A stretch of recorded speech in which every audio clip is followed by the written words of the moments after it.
अथ द्वितीयोऽध्यायः। सञ्जय उवाच तन्तथा कृपयाविष्टम् अश्रुपूर्णाकुलेक्षणं विषीदन्तमिदं वाक्यम् उवाच मधुसूदनः। श्रीभगवानुवाच कुतस्त्वाकश्मलमिदं विषमे समुपस्थितम् अनार्यजुष्टमस्वर्ग्यम् अकीर्तिकरमर्जुन। क्लैब्यं मास्मगमः पार्थ नैतत्त्वय्युपपद्यते। क्षुद्रं हृदयदौर्बल्यं त्यक्तोत्तिष्ठ परन्तप। अर्जुन उवाच कथं भीष्ममहं सङ्ख्ये द्रोणं च मधुसूदन इषुभिः प्रतियोत्स्यामि पूजार्हावरिसूदन। गुरून् हत्वा हि महानुभावान् श्रेयो भोक्तुं भैक्षमपीह लोके। हत्वार्थकामांस्तु गुरूनिहैव भुञ्जीय भोगान् रुधिरप्रतिग्धान्। न चैतद्विद्मः कतरन्नो गरीयः यद्वा जयेम यदि वा नो जयेयुः। यानेव हत्वा न जिजीविषामः तेव स्थिताः प्रमुखे धार्तराष्ट्राः। कार्पण्यदोषोपहतः स्वभावः पृच्छामि त्वां धर्मसम्मूढचेताः। यच्छ्रेयस्यानिश्चितं ब्रूहि तन्मे शिष्यस्तेऽहं शाधि मां त्वां प्रपन्नम्। न हि प्रपश्यामि ममापनुद्याद् यच्छोकमुच्छोषणमिन्द्रियाणाम्। अवाप्य भूमा वसपत्नमृद्धं राज्यं सुराणाम् अपि चाधिपत्यम्। सञ्जय उवाच एवमुक्त्वा हृषीकेशं गुडाकेशः परन्तपः न योत्स इति गोविन्दम् उक्त्वा तूष्णीं बभूवः। तमुवाच हृषीकेशः प्रहसन्निव भारत सेनयोरुभयोर्मध्ये विषीदन्तमिदं वचः। श्रीभगवानुवाच अशोच्यानन्वशोचस्त्वं प्रज्ञावादांश्च भाससे गतासु न गतासूंश्च नानुशोचन्ति पण्डिताः। न त्वेवाहं जातु नासं न त्वन्नेमे जनाधिपाः न चैव न भविष्यामः सर्वे वयमतः परम्। देहिनोऽस्मिन् यथा देहे कौमारं यौवनं जरा तथा देहान्तरप्राप्तिः धीरस्तत्र न मुह्यते। मात्रा स्पर्शास्तु कौन्तेय शीतोष्णसुखदुःखदाः आगमापायिनो नित्याः तान् तितिक्षस्व भारत। यं हि न व्यथयन्ते ते पुरुषं पुरुषर्षभ समदुःखसुखं धीरं सोऽमृतत्वाय कल्पते। नासतो विद्यते भावः नाभावो विद्यते सतः उभयोरपि दृष्टोऽन्तः त्वनयोस्तत्त्वदर्शिभिः। अविनाशि तु तद्विद्धि येन सर्वमिदं ततम्। विनाशमव्ययस्यास्य न कश्चित् कर्तुमर्हति। अन्तवन्त इमे देहाः नित्यस्योक्तः शरीरिणः अनाशिनो प्रमेयस्य तस्मात् युद्धस्व भारत। य एनं वेत्ति हन्तारं यश्चैनं मन्यते हतम् उभौ तौ न विजानीतः नायं हन्ति न हन्यते। न जायते म्रियते वा कदाचित् नायं भूत्वा भविता वा न भूयः। अजो नित्यः शाश्वतोऽयं पुराणः न हन्यते हन्यमाने शरीरे। वेदा विनाशिनं नित्यं य एनमजमव्ययं कथं स पुरुषः पार्थ कङ्घातयति हन्तिकम्। वासांसि जीर्णानि यथा विहाय नवानि गृह्णाति नरोपराणि तथा शरीराणि विहाय जीर्णानि अन्यानि संयाति नवानि देहि। नैनं छिन्दन्ति शस्त्राणि नैनं दहति पावकः न चैनं क्लेदयन्त्यापः न शोषयति मारुतः अच्छेद्योऽयमदाह्योऽयम् अक्लेद्यो शोष्य एव च नित्यः सर्वगतस्थाणुः अचलोऽयं सनातनः अव्यक्तोऽयमचिन्त्योऽयम् अविकार्योऽयमुच्यते। तस्मादेवं विदित्वैनं नानुशोचितुमर्हसि। अथ चैनं नित्यजातं नित्यं वा मन्यसे मृतं तथापि त्वं महाबाहो नैवं शोचितुमर्हसि। जातस्य हि ध्रुवो मृत्युः ध्रुवं जन्म मृतस्य च तस्मादपरिहार्येऽर्थे न त्वं शोचितुमर्हसि।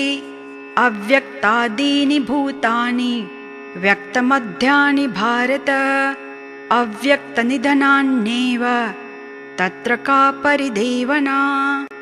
आश्चर्यवत् पश्यति कश्चिदेनम् आश्चर्यवद् वदति तथैव चान्यः आश्चर्यवत् चैनमन्यः शृणोति श्रुत्वाप्येनं वेद न चैव कश्चित्।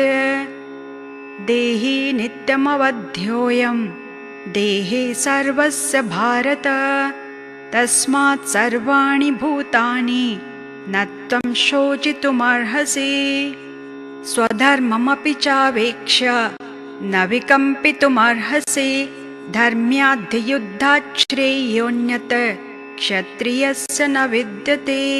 यदृच्छया चोपपन्नं स्वर्गद्वारमपावृतं सुखिनः क्षत्रियाः पार्थ लभन्ते युद्धमीदृशम्। अथ चेत्त्वमिमं धर्म्यं सङ्ग्रामं न करिष्यसि ततः स्वधर्मं कीर्तिं च हित्वा पापमवाप्स्यसि। अकीर्तिं चापि भूतानि कथयिष्यन्ति ते व्ययाम् सम्भावितस्य चाकीर्तिः मरणादतिरिच्यते। भयाद्रणादुपरतं मन्स्यन्ते त्वां महारथाः येषाञ्च त्वं बहुमतः भूत्वा यास्यसि लाघवम्। अवाच्य वादांश्च बहून् वदिष्यन्ति तवाहिताः निन्दन्तस्तव सामर्थ्यं ततो दुःखतरन्नु किम्। हतो वा प्राप्स्यसे स्वर्गं जित्वा वा भोक्ष्यसे महीम्। तस्मादुत्तिष्ठ कौन्तेय युद्धाय कृतनिश्चयः सुखदुःखे समे कृत्वा लाभालाभौ जयाजयौ। ततो युद्धाय युज्यस्व नैवं पापमवाप्स्यसि। एषा ते विहिता साङ्ख्ये बुद्धिर्योगे त्विमां शृणु। बुद्ध्या युक्तो यया पार्थ कर्मबन्धं प्रहास्यसि। नेहाभिक्रमनाशोऽस्ति प्रत्यवायो न विद्यते। स्वल्पमप्यस्य धर्मस्य त्रायते महतो भयात्। व्यवसायात्मिका बुद्धिः एकेह कुरु नन्दन। बहुशाखा ह्यनन्ताश्च बुद्धयो व्यवसायिनां। यामिमां पुष्पितां वाचं प्रवदन्त विपश्चितः वेदवादरताः पार्थ नान्यदस्तीति वादिनः। कामात्मानः स्वर्गपराः जन्मकर्मफलप्रदां क्रियाविशेषबहुलां भोगेश्वर्यगतिं प्रति। भोगेश्वर्यप्रसक्तानां तयापहृतचेतसां व्यवसायात्मिका बुद्धिः समाधौ न विधीयते। त्रैगुण्यविषया वेदाः निस्त्रैगुण्यो भवार्जुन। निर्द्वन्द्वो नित्यसत्त्वस्थः निर्योगक्षेम आत्मवान्। यावानर्थ उदपाने सर्वतः सम्प्लुतोदके तावान् सर्वेषु वेदेषु ब्राह्मणस्य विजानतः। कर्मण्येवाधिकारस्ते मा फलेषु कदाचन। मा कर्मफलहेतुर्भूः मा ते सङ्गोऽस्त्वकर्मणि। योगस्थः कुरु कर्माणि सङ्गं त्यक्त्वा धनञ्जय। सिद्धसिद्ध्यौ समो भूत्वा समत्वं योग उच्यते। दूरेण ह्यवरं कर्म बुद्धियोगात् धनञ्जय। बुद्धौ शरणमन्विच्छ कृपणः फलहेतवः। बुद्धियुक्तो जहातीह उभे सुकृतदुष्कृते। तस्माद् योगाय युज्यस्व योगः कर्मसु कौशलम्। कर्मजं बुद्धियुक्ता हि फलं त्यक्त्वा मनीषिणः। जन्मबन्धविनिर्मुक्ताः पदं गच्छन्त्यनामयम्। यदा ते मोहकलिलं बुद्धिर्व्यतितरिष्यति तदा गन्तासि निर्वेदं श्रोतव्यस्य श्रुतस्य च। श्रुतिविप्रतिपन्ना ते यदा स्थास्यति निश्चला। समाधावचला बुद्धिः तदा योगमवाप्स्यसि। अर्जुन उवाच स्थितप्रज्ञसका भाषा समाधिस्तस्य केशव। स्थितधिः किं प्रभाषेत किमासीत व्रजेत किम्। श्रीभगवानुवाच प्रजहाति यदा कामान् सर्वान् पार्थमनोगतान्। आत्मन्नेवात्मना तुष्टः स्थितप्रज्ञस्तदोच्यते। दुःखेष्वनुद्विग्नमनाः सुखेषु विगतस्पृहः। वीतरागभयक्रोधः स्थितधीर्मुनिरुच्यते। यः सर्वत्रानभिस्नेहः तत्तत्प्राप्य शुभाशुभम्। नाभिनन्दति न द्वेष्टि तस्य प्रज्ञा प्रतिष्ठिता। यदा संहरते चायं कूर्मुङ्गानीव सर्वशः। इन्द्रियाणीन्द्रियार्थेभ्यः तस्य प्रज्ञा प्रतिष्ठिता। विषया विनिवर्तन्ते निराहारस्य देहिनः।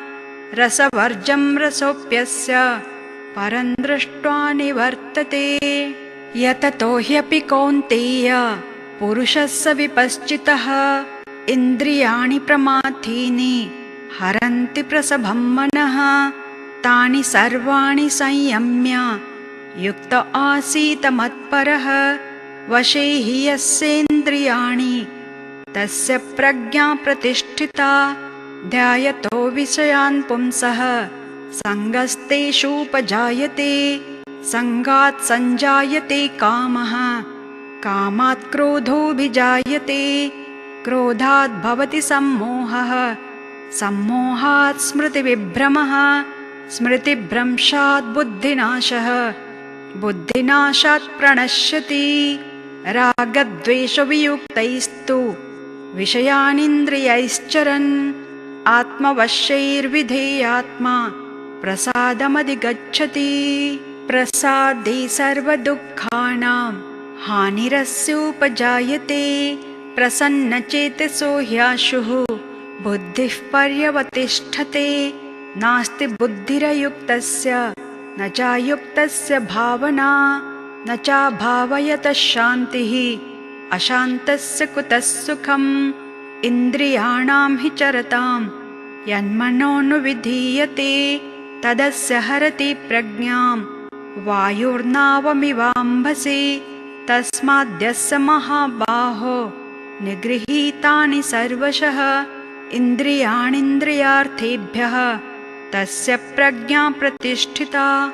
या निशा सर्वभूतानां तस्यां जागर्ति संयमी। यस्यां जागृति भूतानि सा निशा पश्यतो मुनेः। आपूर्यमाणमचलप्रतिष्ठं समुद्रमापः प्रविशन्ति यद्वत्। तद्वत् कामायं प्रविशन्ति सर्वे शशान्तिमाप्नोति न कामकामी। विहाय कामान्यः सर्वान् पुमाश्चरति निःस्पृहः। निर्ममो निरहङ्कारः शशान्तिमधिगच्छति। एषा ब्राह्मी स्थितिः पार्थ नैनां प्राप्य विमुह्यति। स्थित्वा स्यामन्तकालेऽपि ब्रह्मनिर्वाणमृच्छति। ॐ तत्सत् इति श्रीमद्भगवद्गीतासु उपनिषत्सु ब्रह्मविद्यायां योगशास्त्रे श्रीकृष्ण